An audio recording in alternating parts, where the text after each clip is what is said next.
Seigneur Jésus-Christ. Bien-aimés, nous sommes donc dans la joie de pouvoir nous retrouver encore en cette journée de vendredi. Une journée puissante, glorieuse, merveilleuse, par la grâce de notre Dieu, pour pouvoir continuer à le servir. Alors, il est temps maintenant d'écouter sa parole. Depuis quelques jours, nous parlons sur une pensée simple, mais extrêmement importante. C'est laquelle? C'est délivrer de l'esclavage pour servir l'Éternel. Délivrer de l'esclavage pour servir le Dieu vivant. Vous vous rappelez que nous avons commencé par nous inspirer de ce que Dieu a fait dans l'histoire d'Israël. Comment il a appris et conduit le peuple d'Israël à le servir. Et nous sommes passés à la deuxième partie concernant l'Église de Jésus-Christ, délivrée par le Seigneur Jésus-Christ pour servir le Dieu vivant, pour servir l'Éternel, le Dieu vivant. Qui ont été délivrés, ce sont les chrétiens qui ont été délivrés. Et pourquoi le Seigneur Jésus nous a délivrés, nous les chrétiens? Mais justement, c'est pour que nous puissions le servir. C'est pourquoi il nous a délivrés. Le Seigneur Jésus nous a délivrés pour que nous puissions le servir. Ce passage d'Apocalypse chapitre 5 verset 9 à 10. Aujourd'hui encore, il nous explique clairement ce que nous sommes. C'est dans ce passage qu'il est écrit, souvenez-vous, que par son sang, donc par son sacrifice, par son sang, le Seigneur Jésus-Christ, il a fait des hommes de toutes les tribus, toutes les nations, les langues, les peuples, les races, de partout dans le monde. Il les a délivrés de l'esclavage du péché, de la domination de Satan et de toutes les autres conséquences du péché. Il a fait d'eux un seul peuple, constitué des rois et des prêtres ou des sacrificateurs. Nous avons expliqué et destiné à régner sur la terre. Un peuple des rois et des prêtres au service de notre Dieu. Vous comprenez? Un peuple des rois et des sacrificateurs au service de notre Dieu. Donc pour servir l'Éternel. Cette version précise bien pourquoi Jésus a fait de nous les chrétiens rois et sacrificateurs. C'est pour le servir, servir notre Dieu. Et quand nous le servons, son Esprit Saint nous donne la puissance, la capacité pour que nous puissions régner sur la terre, exercer la royauté. Nous savons en quoi elle consiste. Est-ce qu'on peut dire encore très bien Amen? Donc les chrétiens sont des rois et des sacrificateurs, c'est-à-dire des serviteurs de l'Éternel Dieu Tout-Puissant. Alors, comment, bien-aimés dans le Seigneur, servir l'Éternel? Donc ça veut dire que toute leur vie, toute la vie des chrétiens, c'est un sacrifice à Dieu. Toute ma vie en tant que chrétien, c'est un sacrifice que j'offre à l'Éternel. Et cela, c'est tous les jours. C'est ce que nous sommes inspirés de Romains chapitre 12, le verset 1er. Romains 12, le verset 1er. C'est l'apôtre Paul qui nous exhorte. Les frères et sœurs sont les chrétiens que nous sommes. Il nous exhorte, par le Saint-Esprit, à offrir notre corps comme un sacrifice. Frères et sœurs, offrir le corps comme un sacrifice vivant qui plaît à Dieu. Et cette vie, c'est pratiquement un culte spirituel rendu à Dieu. Nous avons dit, offrir son corps comme un sacrifice vivant veut dire tout simplement la vie que nous menons dans le corps, esprit, âme, l'homme spirituel, la vie qu'il mène dans le corps, cette vie qui est la vie du bon berger, une vie de justice, de sainteté, de crainte de Dieu, la vie divine. Cette vie transmise au corps, pour que tout l'être, esprit, âme et corps puisse désormais vivre la vie. Et cette vie, c'est un sacrifice C'est un sacrifice que nous chrétiens nous offrons à Dieu. C'est pourquoi la Bible parle de la consécration à Dieu. Toute la vie consacrée à Dieu pour servir l'Éternel. 24 heures sur 24, des jours comme des nuits. Donc toutes les activités de mon esprit à mes corps, c'est au service de Dieu. Quel que soit ce que je fais. Comme il est écrit, quoi que vous fassiez, faites-le pour la gloire de Dieu.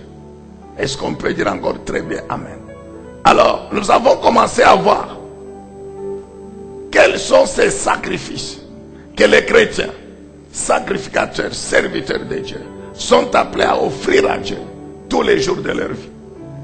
Premièrement, il y a un sacrifice qui concerne tous les chrétiens indistinctement, en leur qualité de sacrificateurs, c'est-à-dire des serviteurs, quels qu'ils soient, indistinctement. Ici, nous ne sommes pas encore au don, nous ne sommes pas encore au ministère, non. Tout chrétien, quel qu'il soit, membre de l'Église, n'est véritablement de nouveau. C'est un prêtre ou un sacrificateur, c'est-à-dire un serviteur de Dieu. Alors, maintenant, quel sacrifice il doit offrir à Dieu tous les jours de sa vie? Nous avons commencé par parler du premier sacrifice qui concerne l'obéissance à l'alliance. L'obéissance à l'alliance. La pratique de la parole de Dieu.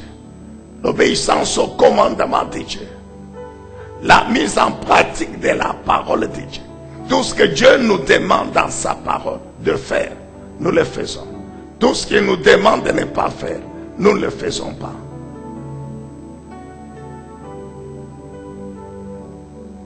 Lorsque nous nous souvenons encore aujourd'hui de Matthieu 22, versets 34 à 40. Matthieu chapitre 22, versets 34 à 40. Nous nous souvenons de cette question piège.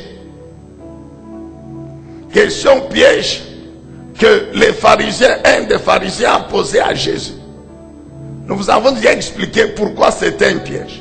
Il cherchait toujours un motif pour l'arrêter. Et le motif poursuivi ici, c'est que Jésus, donc c'était de démontrer que Jésus ne respectait pas la loi, qu'il abolissait la loi de Moïse. Mais ceux que nous ont suivis hier, au cours de notre émission à Bible ouverte, nous avons ouvert une grande parenthèse pour démontrer que Jésus n'a pas aboli la loi, mais il l'a accompli. Lui-même l'a dit.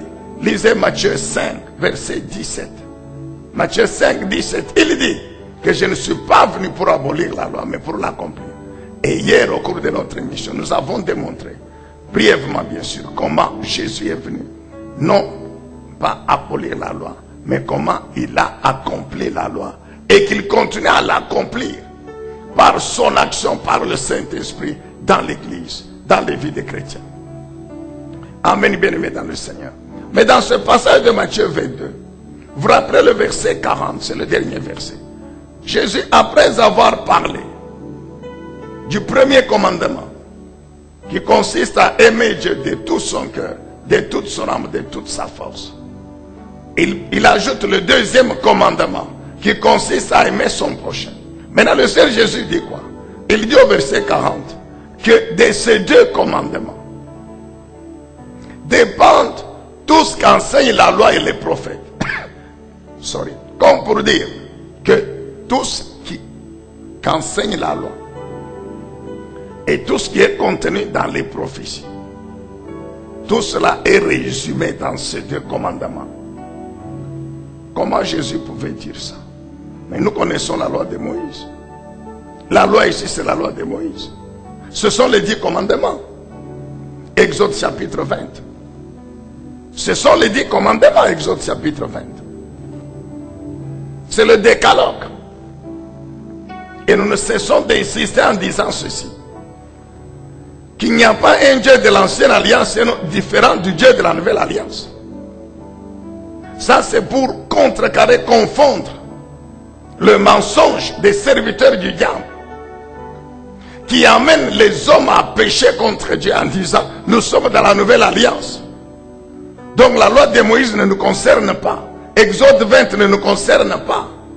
Ce que les prophètes ont dit, rappelant la loi, les exigences de Dieu par rapport à la justice et à la sainteté, ça ne nous concerne pas. Nous sommes de la nouvelle alliance. Mais la nouvelle alliance, qui est l'auteur? C'est Jésus-Christ. Cette alliance est scellée par le sang de Jésus. Et c'est le même Jésus qui parle. C'est le même Jésus qui parle, qui remet sur la table le décalogue, qu'il résume en 2 commandements. Vous n'avez qu'à écouter les messages que nous avons donnés avant pour comprendre comment Jésus a résumé le décalogue dans les 2 commandements. Le premier comprend les 4 lois, Exode 1 jusqu'à Exode 11. Et le deuxième, concernant l'amour du prochain, comprend les 6 autres lois, Exode 12 à Exode 17. Est-ce qu'on peut dire encore très bien Amen? Donc le premier sacrifice que tout chrétien, quel qu'il soit, mon frère, quel que soit le titre ecclésiastique, hiérarchique que tu as dans l'église, quel que soit donc toute confession religieuse, je dis bien toute confession religieuse qui se dit chrétienne, que nous connaissons, et quels que soient les titres que les gens ont dans ces confessions religieuses se disant chrétiennes, si réellement ce sont des chrétiens, mais tous membres de l'église, et ceux qui ont les titres, et ceux qui n'ont pas de titres, et ceux qui ont des charges, et ceux qui n'ont pas de charges, nous savons que tous nous sommes des chrétiens. Et le premier sacrifice que nous devons offrir à Dieu tous les jours dans notre vie, c'est l'obéissance à ses lois, aux 10 lois, 10 lois, le décalogue, aux 10 lois. Toute la loi est contenue dedans. Dans ces 10 lois-là. Alors, nous te posons encore la question. Tu es chrétien? Est-ce que si on te donne un papier maintenant, un stylo, pour écrire les 10 commandements, tu seras en mesure de le faire? Je te repose la même question. Si on te demande de rester ne fût-ce que les 4 premières lois du décalogue, tu seras en mesure de le faire? Maintenant, je te pose une autre question. Si maintenant, les lois là ne sont pas, tu ne les connais pas, mais comment tu vas pratiquer ce que tu ne connais pas? Comment vas-tu accomplir, te soumettre à la volonté de Dieu que tu ne connais pas?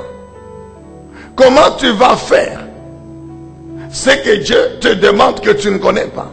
Comment tu ne vas pas faire ce que Dieu interdit que tu ne connais pas, mon frère et ma soeur?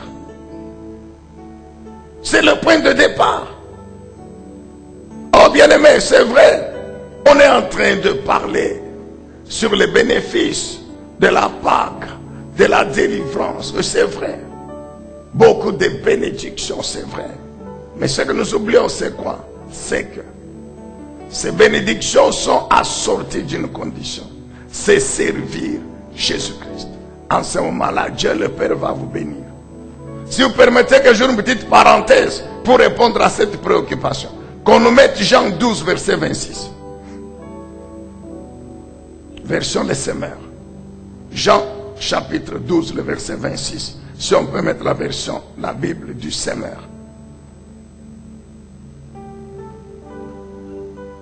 Dans ce passage, écoutez bien ce que Jésus dit. Si quelqu'un veut être à mon service, qu'il me suive. Donc si quelqu'un veut me servir, si quelqu'un veut me consacrer sa vie, mettre sa vie à mon service, consacrer sa vie à me servir, qu'il me suive.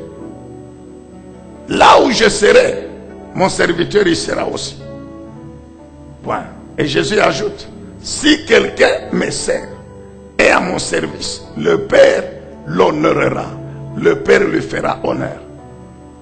L'honneur que le Père fait, c'est ça la bénédiction que Dieu donne à qui? À ceux qui servent Jésus. Ah, dites bien amen là où tu es. Donc, servir Jésus, ce n'est pas une peine perdue, non. Non, bien aimé, il y a une récompense.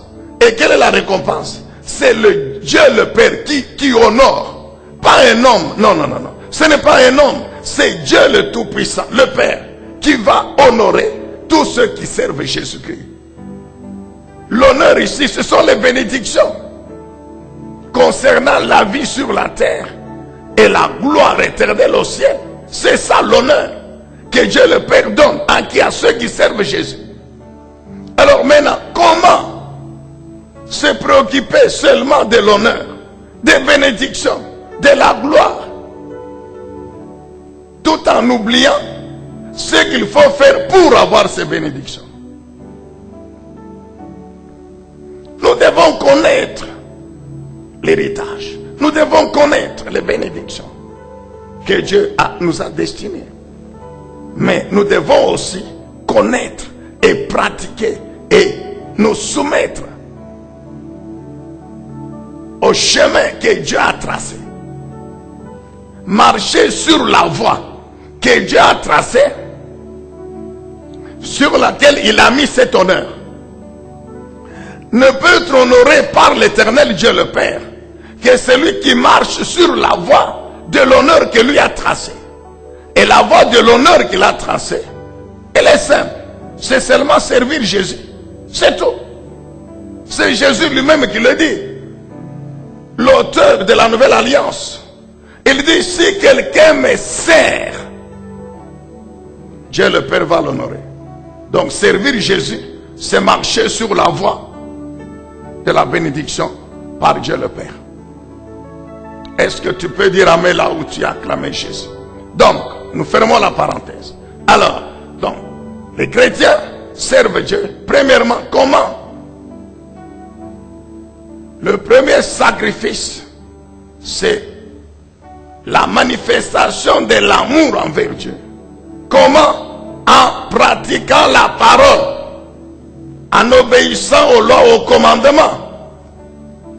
Jésus dit, celui qui m'aime, il dit, tu aimeras. Et il montre comment aimer Dieu, c'est garder les commandements. Donc celui qui offre à Dieu ce sacrifice d'obéissance à sa parole, à sa volonté, en faisant ce qu'il dit, en ne faisant pas ce qu'il interdit, c'est celui-là qui sait, qui peut dire que moi, tous les jours, je sers Dieu. Donc vous comprenez que tu sois à la maison, que tu sois au travail, que tu sois en voyage, que tu sois, tu as l'obligation de te souvenir chaque jour des commandements de Dieu et de les mettre en pratique. Sans oublier, soit dit en passant, que la non-obéissance ou la désobéissance aux lois de Dieu, aux commandements de Dieu, c'est le péché. C'est le péché. Alors toi, tu n'aimes pas Dieu. Tu ne manifestes pas ton amour envers Dieu en mettant en pratique sa parole, ses lois. Mais tu t'attends à ce que Dieu te bénisse. Non, tu es un pécheur. Un pécheur, c'est celui qui ne pratique pas la loi de Dieu. Celui qui n'obéit pas à sa parole, donc tu fais le contraire. Le péché, c'est la désobéissance à la parole de Dieu. Un pécheur ne peut pas s'attendre à ce que Dieu le bénisse. Même sa prière est une abomination devant l'Éternel. C'est écrit dans la Bible. Est-ce qu'on peut dire amen? Nous voulons avancer. Quel est le deuxième sacrifice que les chrétiens de la Nouvelle Alliance doivent offrir à Dieu? Il y a plusieurs sacrifices. C'est un enseignement qui prendra plusieurs semaines. Et le Saint-Esprit nous a convaincus qu'à la fin, nous puissions écrire un livre là-dessus. Alors, donc, quel est le deuxième sacrifice que les chrétiens doivent offrir à Dieu? Et j'ai dit bien, c'est tous les jours. Ce sacrifice se résume en ceci: offrir des sacrifices spirituels à Dieu. Non seulement il y a la mise en pratique de la parole, consistant à obéir aux lois, mais il y a aussi offrir à Dieu des sacrifices. Et il y a même une loi qui demande aux serviteurs de pouvoir servir Dieu en lui offrant tous les jours des sacrifices spirituels.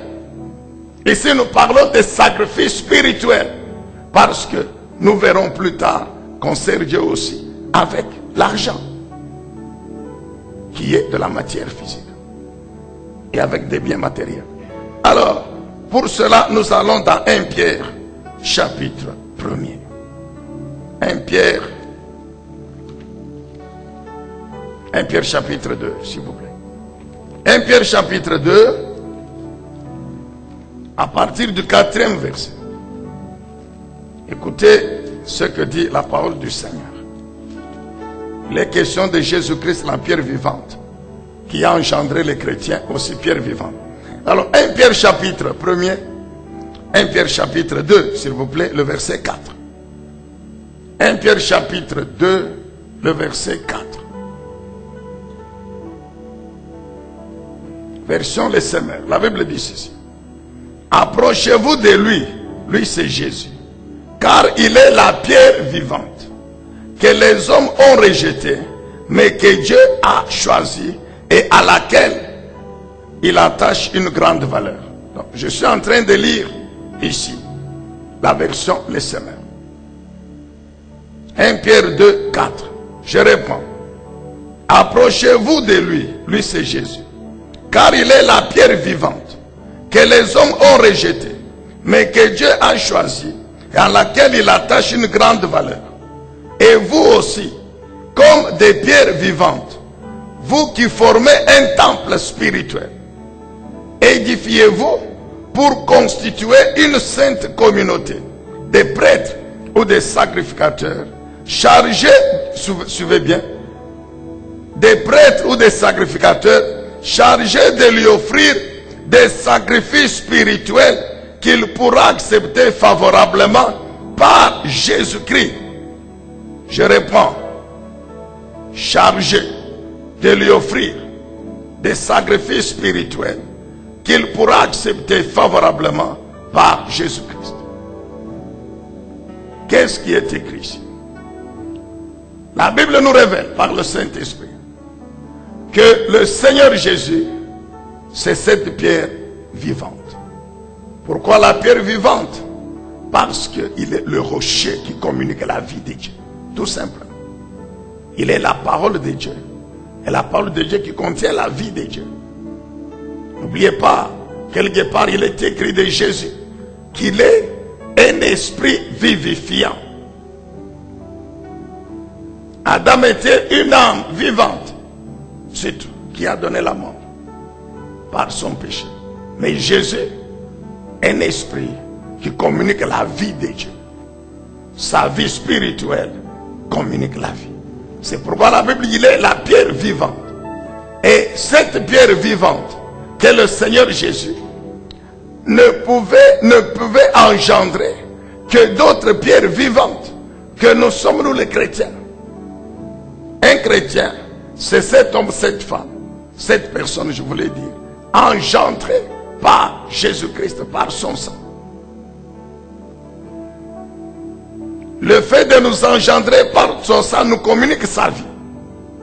C'est pourquoi il dit, je suis le bon berger, je donne ma vie à mes brebis pour qu'il l'ait et qu'il l'ait en abondance. Très bien. Jean 10, 10 et 11. Si Jésus est la pierre vivante, il ne peut engendrer que des pierres vivantes. La vie que Jésus nous donne fait de nous aussi source de la vie pour les autres. De même que Jésus, c'est cette pierre qui communique la vie de Dieu, qui fait vivre. De même les chrétiens, par le fait qu'ils ont été engendrés par Jésus et qu'ils ont la parole de Dieu, qui est la vie, ils donnent aussi la vie. C'est pourquoi la Bible dit que les chrétiens sont aussi des pierres vivantes. Souvenons-nous de l'entretien du Seigneur Jésus avec la femme samaritaine. Qu'est-ce que Jésus lui dit? Jean chapitre 4. Si moi je te donne l'eau que moi j'ai, cette eau ne terminera jamais. Et elle sera en toi une source d'eau vive, qui ne s'épuisera jamais. Une source d'eau vive. L'eau dont Jésus parlait, c'est sa parole. Quand la Samaritaine a reçu la parole de Jésus, sa vie a été délivrée sur le champ. Les chaînes de la débauche, de l'adultère, coupées automatiquement. Cette femme délivrée, recevant la vie de Jésus, qui est Dieu, par la parole sortie de sa bouche, elle est partie dans le village. Elle a ouvert la bouche. Et elle a annoncé que je viens de rencontrer le Messie que Dieu avait promis à Israël. Voici ce qu'il m'a dit. Donc, voici sa parole. Amen, bien-aimé dans le Seigneur. Elle a parlé au point que tout le village a cru au message de la femme. Et on dit à la femme, maintenant, allons, montre-nous, il est où? La parole de Jésus que la femme a entendue lui a communiqué la vie. Elle aussi, par la puissance de cette parole, elle est devenue source de vie. C'est ainsi qu'elle a communiqué cette vie aux Samaritains en leur reprenant la parole. Ils ont cru et ils sont venus vers Jésus et le Seigneur les a sauvés. Est-ce qu'on peut dire Amen? Jésus, pierre vivante, a engendré des chrétiens qui sont aussi des pierres vivantes. Souvenons-nous de la lumière. Il dit, je suis la lumière du monde. Vous aussi, mes disciples, vous êtes la lumière du monde, car la lumière ne peut engendrer que la lumière. Bien-aimés dans le Seigneur, nous étions en train de dire que le deuxième sacrifice, que nous en tant que chrétiens, indistinctement des titres ecclésiastiques ou quoi, nous devons offrir à Dieu tous les jours. Ce sont ces sacrifices spirituels. La Bible dit des pierres vivantes qui constituent le temple spirituel qui est l'église de Jésus-Christ. Des pierres vivantes qui ont comme charge d'offrir à Dieu des sacrifices spirituels. Et cela, c'est tous les jours. Je dis bien, c'est tous les jours. Est-ce qu'on peut dire Amen, acclamer le Seigneur? Nous sommes en train de parler du deuxième sacrifice que les chrétiens doivent offrir à Dieu. Maintenant, quels sont ces sacrifices spirituels? Permettez que nous puissions vous les répéter encore aujourd'hui. Ces sacrifices spirituels consistent dans la louange, sacrifice de louange, sacrifice d'adoration. La prière est un sacrifice spirituel.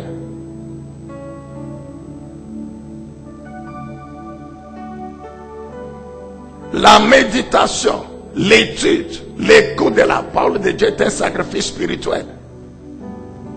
C'est ce que nous avons fait pendant ce culte. Nous avons loué Dieu. Nous l'avons adoré par des chants. Nous avons invoqué son nom dans la prière. Et maintenant, nous écoutons sa parole.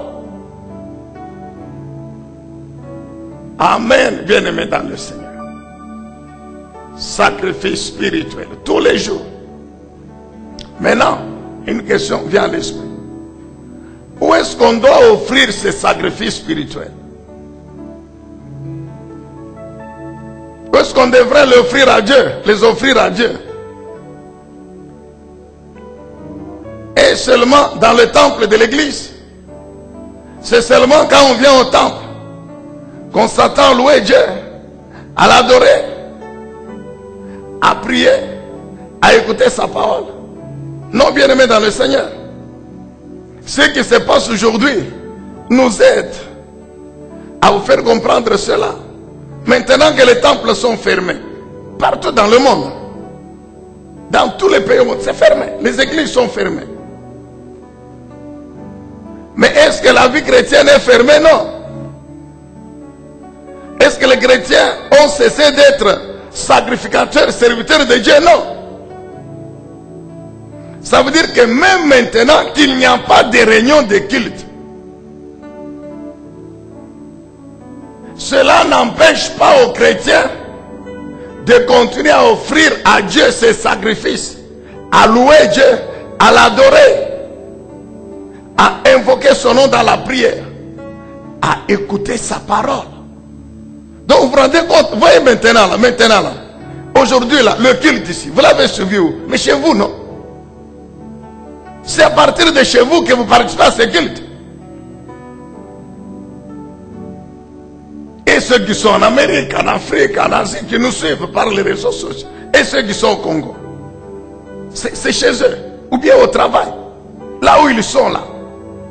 Donc vous n'êtes pas obligatoirement en un même lieu, non, dans le temple, non, éparpillés à travers le monde, mais vous participez au même culte.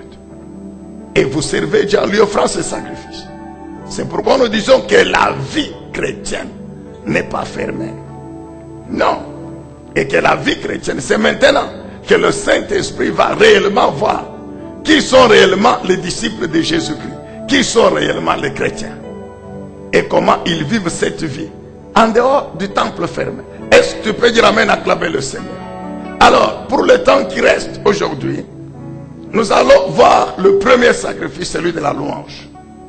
Bien-aimés, c'est vrai que ce n'est pas dans 10-15 minutes que l'on va parler de la louange. Non, c'est un enseignement de plusieurs semaines, si pas plusieurs mois. Mais nous allons essayer de synthétiser pour faire comprendre en quoi consiste la louange. D'abord, la louange elle est extrêmement importante. Si vous voulez, vous pouvez lire avec moi Hébreux. Allons dans Hébreux chapitre 13, le verset 15. Hébreux chapitre 13, le verset 15. Voici ce que la Bible dit concernant la louange. La Bible dit par Jésus-Christ. Offrons donc en tout temps à Dieu un sacrifice de louange qui consiste à célébrer son nom. Alléluia. Amen. Relisons encore ce verset avec vous. Par Jésus-Christ. Offrons donc en tout temps à Dieu. En tout temps. Vous voyez? Donc, ce n'est pas seulement dans le temple, quand nous venons au culte. Non, non. En tout temps. Donc, partout où tu es. En tout temps à Dieu, un sacrifice de louange qui consiste à célébrer son nom. Il y a un verset, je vous donne la référence exacte prochainement, qui dit que donc 7 fois par jour, j'adresse mes louanges à l'Éternel. 7 fois par jour. Lundi, 7 fois. Mardi, 7 fois. Mercredi, 7 fois. Jeudi, 7 fois. Vendredi, 7 fois. Samedi, 7 fois. Dimanche, 7 fois. Je loue Dieu. J'adresse mes louanges à l'Éternel. Où que je me trouve, chaque jour. Et le lundi, je recommence. C'est ce que la Bible dit. Par Jésus, offrons en tout temps à Dieu un sacrifice de louange. Sacrifice de louange. Et la Bible précise qui consiste à célébrer le nom de l'Éternel. Alléluia. Qui consiste à faire quoi? À célébrer son nom. Le nom de l'Éternel Dieu. Vous voulez un autre verset? Si vous lisez par exemple Psaume 22, Psaume chapitre 22, le verset 4, la Bible précise que Dieu aime siéger au milieu de la louange d'Israël, au milieu de la louange de son peuple. Donc quand son peuple est en train, pourtant tu es le Saint qui siège sur ton trône, au milieu des louanges d'Israël. Nous savons que Dieu il est au ciel, assis sur son trône. Mais le prophète dit quoi? Il dit que de même que tu es assis sur ton trône au ciel, de même quand Israël te loue, donc c'est comme si Dieu fait descendre son trône au milieu d'Israël quand il le loue, mon frère. Lorsque tu es chez toi, tu loues l'Éternel de tout ton cœur. Tu fais descendre son trône dans ta vie. Tu fais descendre son trône dans ta maison. Si tu es au bureau, tu loues l'Éternel. Si tu es je ne sais où, tu loues Dieu. Tu fais descendre son trône. Là où tu es. C'est ce que la Bible. Tu comprends, mon frère, l'importance de la louange. Si vous lisez un autre verset, Psaume 34, verset 2. La Bible insiste encore sur le fait d'offrir à Dieu ce sacrifice de louange en tout temps. En tout temps, je remercie l'Éternel et à jamais mes lèvres le loueront.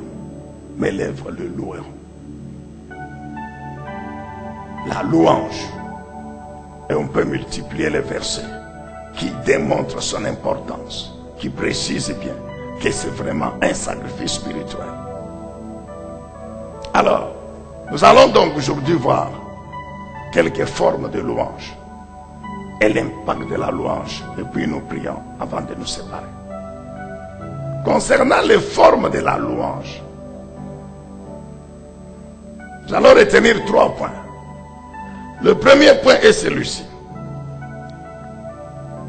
Nous louons Dieu en exprimant notre reconnaissance.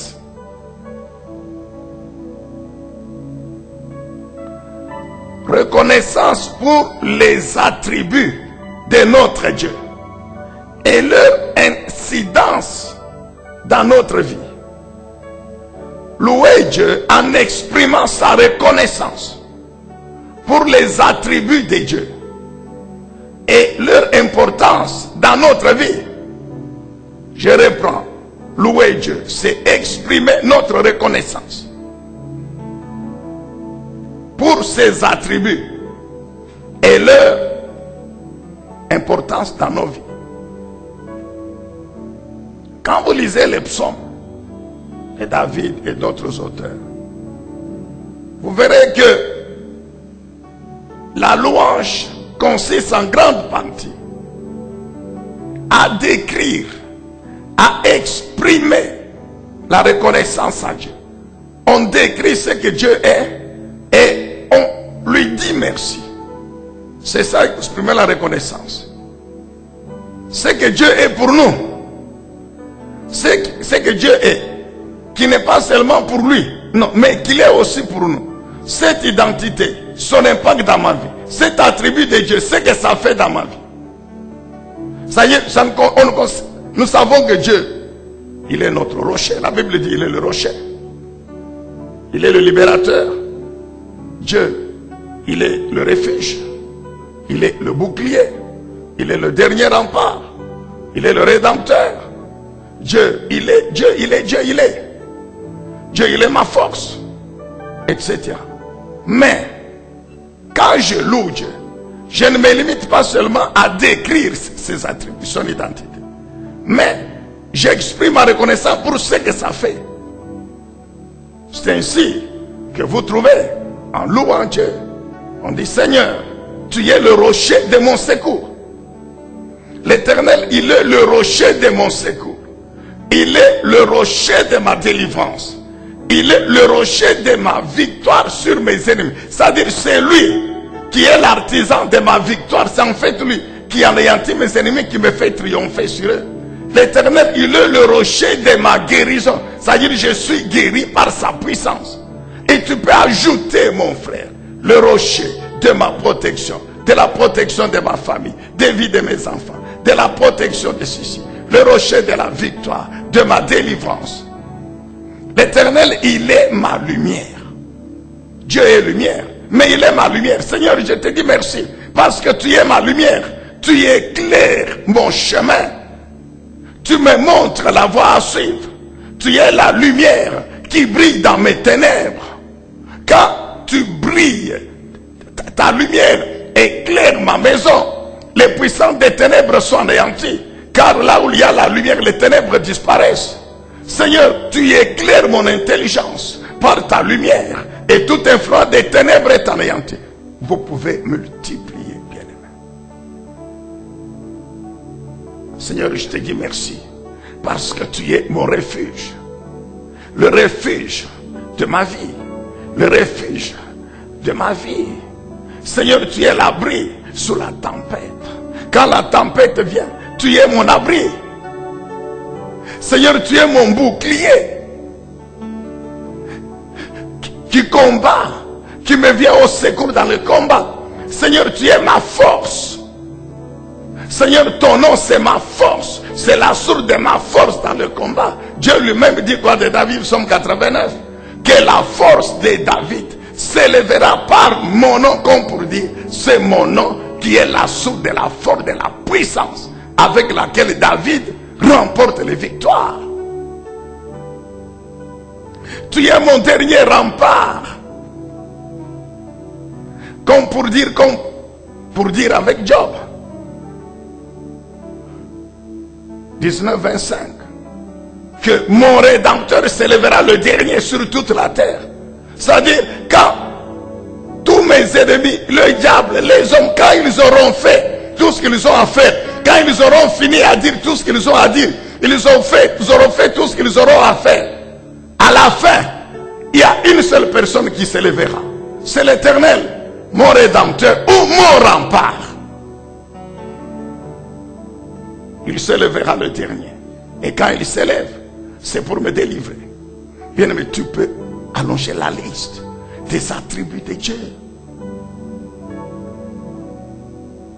Donc, exprimer notre reconnaissance en nous appuyant sur les attributs de Dieu et sur ce que ces attributs font. Deuxièmement, quelle autre forme de louange? C'est énumérer tous les bienfaits. Tous les bienfaits que Dieu nous donne tous les jours ici. Et lui dire merci pour cela. Bien aimé, souvent nous oublions. Lorsque nous sommes confrontés à des problèmes et que ces problèmes durent, demeurent, nous oublions que Dieu ne fait rien dans notre vie. Nous oublions même que le fait seulement que Dieu me renouvelle le souffle de vie, c'est déjà beaucoup, car c'est en vivant que je peux continuer à prier et espérer que Dieu va exaucer la prière. Car si tu meurs aujourd'hui, tu n'auras pas ce que tu demandes, ce que tu attends. Donc, quel que soit le problème, chacun de nous a l'obligation d'exprimer sa reconnaissance à Dieu. De lui dire merci quand tu te réveilles le matin. Éternel, je te loue, je te dis merci pour le souffle de vie. Pourquoi? Parce que comme je vis, je respire. Amen. C'est écrit que tous qui respirent louent l'Éternel. Pourquoi ceux qui respirent doivent louer l'Éternel? C'est parce qu'en respirant ils vivent. Et en vivant ils peuvent espérer. Ah mais je crois que tu allais dire amen là où tu es. Oh. Amen, Église. Louez Dieu en énumérant tout ce qu'il fait. Et le grand bienfait, la grande bénédiction de tous les jours, c'est le souffle de vie. Et puis le reste, mon frère. C'est vrai, nous avons des problèmes aujourd'hui. C'est vrai, nous sommes confrontés aux problèmes aujourd'hui. Mais c'est pour dire que Dieu hier n'a rien fait. C'est pour dire que l'année passée, Dieu n'a rien fait. C'est pour dire que ce que Dieu a fait l'année passée n'a pas un impact dans notre vie aujourd'hui. Souvent nous croyons que puisque je suis comme ça, je manque ça, que Dieu n'a rien fait. Non mon frère, souviens-toi, même si aujourd'hui tu affrontes des difficultés, mais souviens-toi qu'il y a 5 ans, Dieu t'a délivré. Dieu t'a délivré il y a 5 ans. Le même qui t'a délivré il y a 5 ans, il va te délivrer aujourd'hui.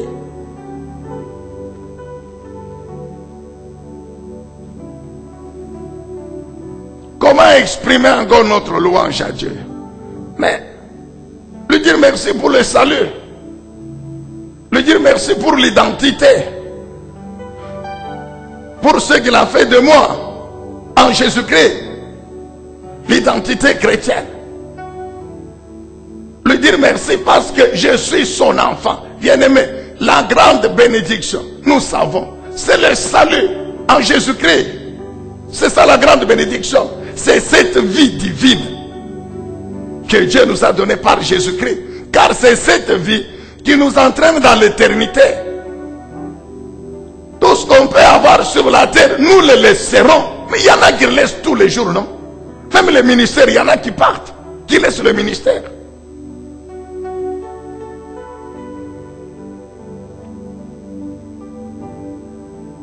Alléluia. Dire merci à Dieu. Chaque jour quand je me réveille, Seigneur merci. Même si je n'ai pas mangé hier, même si je suis célibataire, même si je suis malade, même si je suis, même si je suis bien, même si, mais toutes ces choses ici, liées à ma vie sur la terre, n'ont aucun impact sur mon identité en tant qu'enfant de toi, notre Dieu. Même si je les ai, leur valeur est de loin inférieure à la bénédiction que tu m'as donnée en tant qu'enfant de Dieu, donc à la vie divine que tu m'as donnée. Amen, bien-aimés dans le Seigneur. Ça, c'était en ce qui concerne les formes de louange. Vous pouvez développer cela comme vous voulez avec le Saint-Esprit. Enfin, l'impact de la louange. L'impact de la louange. Bien-aimés, le grand impact de la louange, c'est que la louange, c'est une puissante prière. Louer Dieu, c'est aussi prier Dieu. Et souvent une prière puissante. Vous n'avez qu'à lire les psaumes, vous comprendrez. Lire seulement les psaumes ici. Vous allez comprendre que les psaumes de David, de Moïse, sont des puissantes prières. D'Asaph, des fils de Corée. Ce sont des puissantes prières, mon frère. Je dis bien des puissantes prières.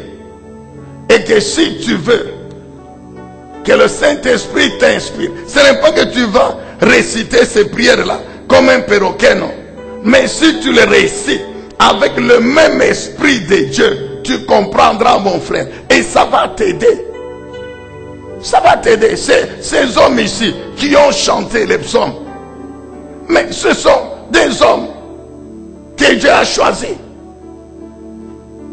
dans les vies desquelles Dieu a agi, qui ont été inspirés par Dieu.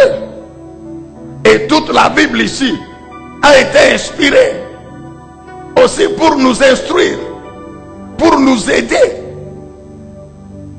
Amen, bien-aimés dans le Seigneur. Ce qui est mauvais, c'est de réciter comme un perroquet, sans que ce que tu récites soit ta vie. Amen, bien-aimés dans le Seigneur. Alors, je vous donne un exercice. Puisqu'il est 18 h, nous devons arrêter. Mais je vous donne un exercice. Ce soir, avant de dormir, prends Psaume 18. Dimanche, nous prendrons le temps pour prier ensemble ce psaume. Et il y en a beaucoup d'autres. Mais nous prendrons un exemple de Psaume 18. Mais déjà, toi qui as participé à ce culte, ce soir avant de dormir, que ta prière consiste à faire de ce psaume, à t'approprier cette prière qui est contenue dans le psaume 18. Tu verras, mon frère, qu'à plusieurs aspects, cette prière te concerne aussi. Et si tu te l'appropries dans ton esprit, ton âme, et tu la cites, non pas comme un perroquet, avec l'esprit ailleurs, mais l'esprit dedans, je te dis que le Dieu qui a exaucé cette prière de David, qui a fait ces choses dans la vie de David, pour lesquelles il le loue, il le fera aussi dans ta vie. Amen, bien-aimé dans le Seigneur. Est-ce qu'on peut dire encore bien Amen? Est-ce qu'on peut acclamer le Seigneur Dieu Tout-Puissant de partout où nous nous trouvons? Que Dieu soit loué, que Dieu soit béni. Nous fermons donc les yeux, nous voulons prier. Dieu le Saint-Esprit, une fois de plus, nous te disons merci. Au nom puissant, glorieux de Jésus-Christ, notre Seigneur et notre Sauveur. Merci parce que tu nous as fait cette grâce de faire de nous des rois, Jésus. Tu as fait de nous, Seigneur Jésus, des rois et des sacrificateurs de toi, l'Éternel, destinés à régner sur cette terre en te servant. Et merci car par le Saint-Esprit, tu es en train de nous enseigner comment te servir, en même temps de nous rendre capables de te servir. Notre prière est qu'en te servant, ta promesse s'accomplisse, selon laquelle Dieu le Père nous honore. Merci Dieu le Saint-Esprit une fois de plus pour cette semaine bénie, pour ce jour de bonnes nouvelles. Maintenant nous te recommandons les sacrifices d'argent, les dîmes et les offrandes. À créer le sacrifice d'argent qui est dans la main de ton fils, de ta fille, là où il est maintenant. Et que te l'offre de bon cœur avec, qui te l'offre volontairement, avec un cœur bien disposé. Et merci de le bénir en accomplissant tes promesses liées aux dîmes et aux offrandes. Merci encore pour cette semaine qui continue et qui se termine ce week-end. Merci pour la journée de demain samedi. Merci pour la journée de dimanche, où tu disposeras encore nous, ton Père, à continuer à te servir en participant cette fois-là au culte du matin, qui sera toujours en ligne. Maintenant, que ta grâce demeure de partout où nous sommes, et tout au long de la nuit, qu'elle opère. Père, nous prions au nom de Jésus, notre Seigneur et notre Sauveur. Nous disons tous Amen.